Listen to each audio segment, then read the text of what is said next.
Welcome back to the channel. I'm Citizen Speed, and I created this channel with the intention of doing project vehicles, builds, stuff like that, whether it be trucks, cars, bikes, all that sort of thing. I did one episode, and I don't know what really happened after that.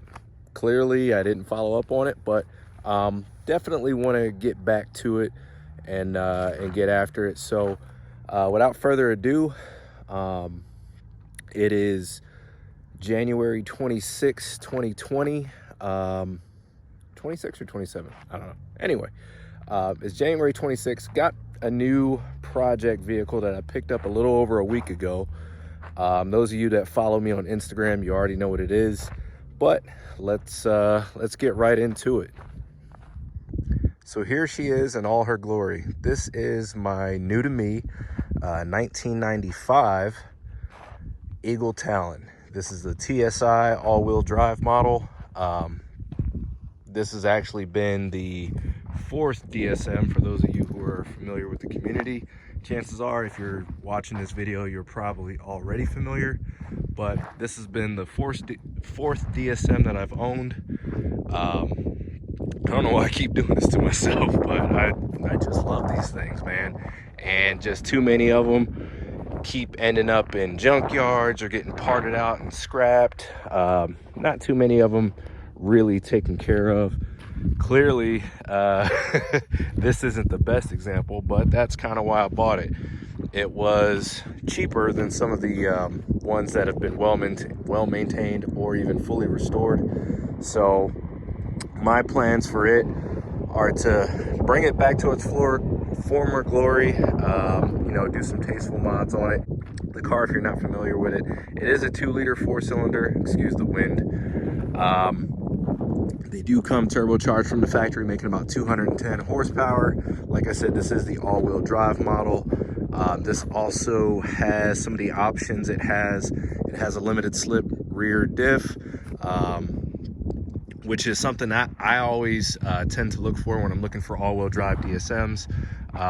Another thing that I specifically wanted, I wanted a power everything car, but I didn't want leather, which this does not have. Excuse the junk. Like I said, I haven't even cleaned it up since I bought it. So it does have power windows, but I didn't want a sunroof because it adds weight, and also I'm 6 foot tall, so it kind of cuts down on the headroom.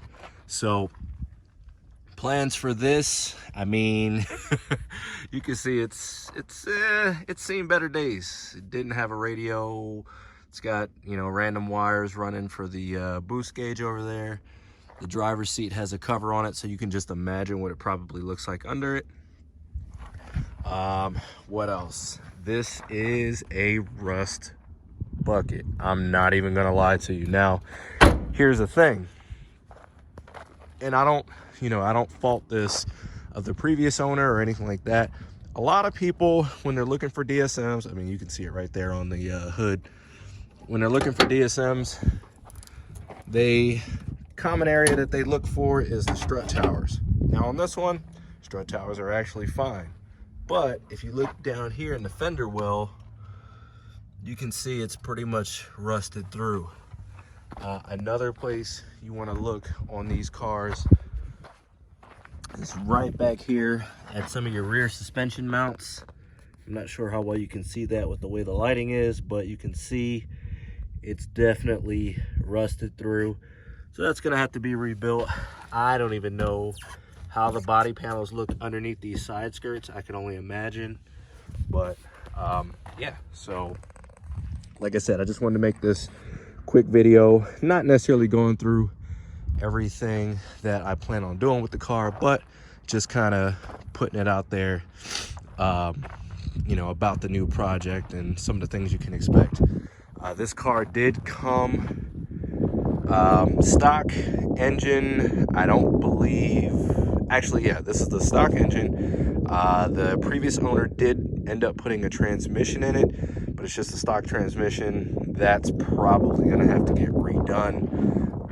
He said the transmission that he put on there had 80,000 miles, but like I said, for what I've got planned. I would just rather have a little bit more peace of mind, get it rebuilt, get some things reinforced. The car did come with an upgraded turbo. This is a Mitsubishi 20G. I haven't looked at the serial number yet to see if it's the TD05 or TD06 exhaust housing. Looks like I know a couple different companies make this front mount intercooler. I think it used to be by Punishment Racing. I forget who makes them now.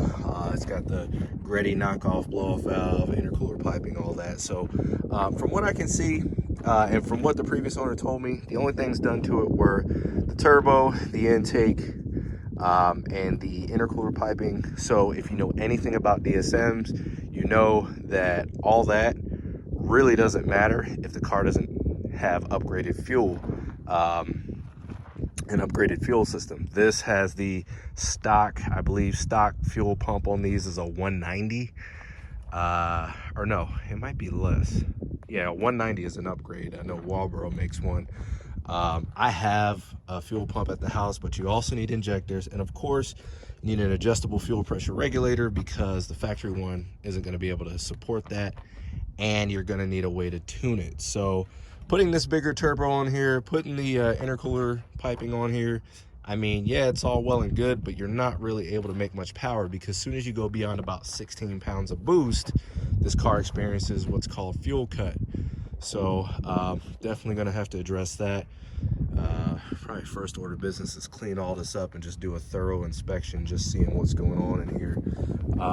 I've got a lot of parts left over from previous builds, and like I said, I'll be going through that in a later video. But for this one, I just wanted to kind of introduce the car, introduce the project, and just kind of go from there. Paint and body, that'll probably be the last thing on the list. First thing is getting this thing running somewhat decently, and I'll do a quick startup. The idle is okay-ish. It idles low. Sometimes you do have to give it a little bit of throttle. I don't know if there's a vacuum leak somewhere, possibly. I mean, this is a 20-some-odd-year-old car. Maybe the throttle body has to be rebuilt. I don't know. Like I said, I'll dig a little deeper into it. But that's later on down the line. And of course, as everybody knows, because it's a 2G, you know, this is the same for Eclipses, Talons, whatever. Door handle is broken. But the funny thing is, I actually had door handles left over from previous vehicles. So I'm gonna do a quick startup.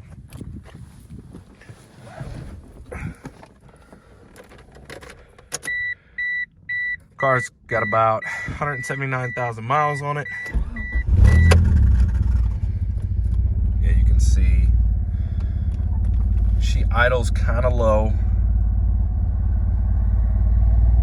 Check engine lights on. I'll pull that code. I'm sure it has something to do with some of the stuff that was put on.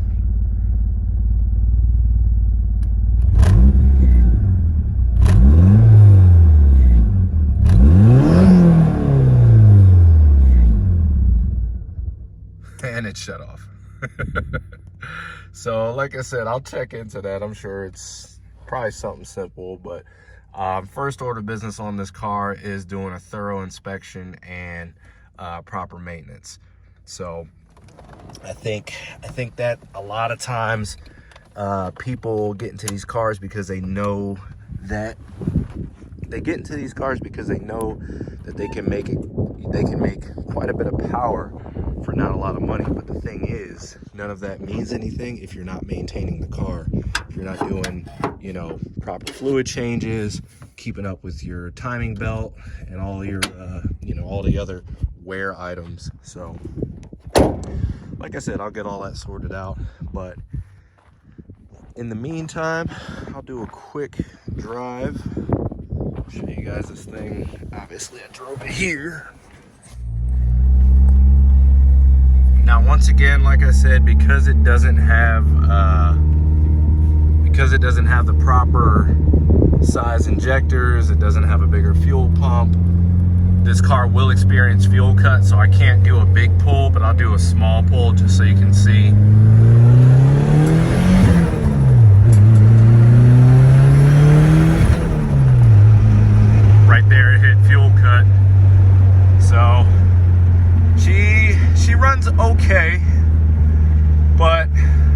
said, I'll get it sorted out.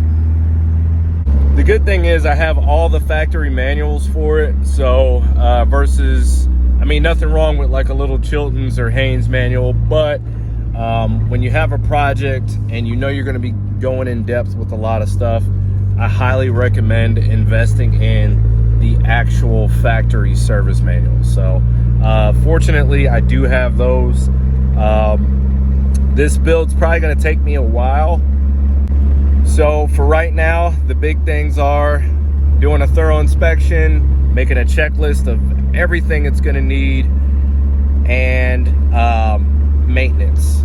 You know, the boost, you know, cranking everything up, all that stuff, doing mods, all that's fun, but that should be secondary. Primary objective is always going to be making sure the maintenance is done. One of the first things I plan on doing is actually doing a compression test, because none of that will mean anything if the motor's not healthy. So luckily I do have a compression tester at home, so that'll be probably one of the very next videos I do.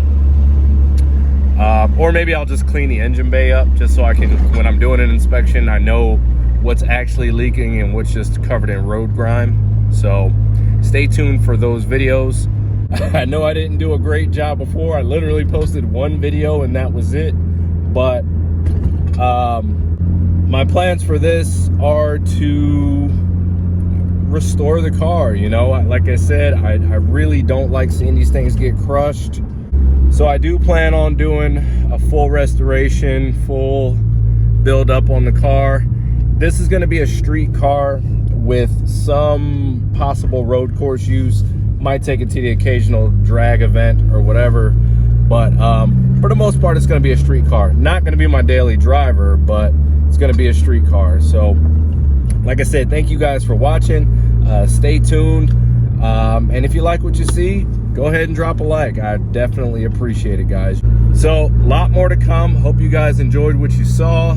There's going to be a lot of changes. I'm still learning this whole YouTube thing. Right now, I'm filming this from my phone. So, like I said, appreciate you guys tuning in. And have a great day.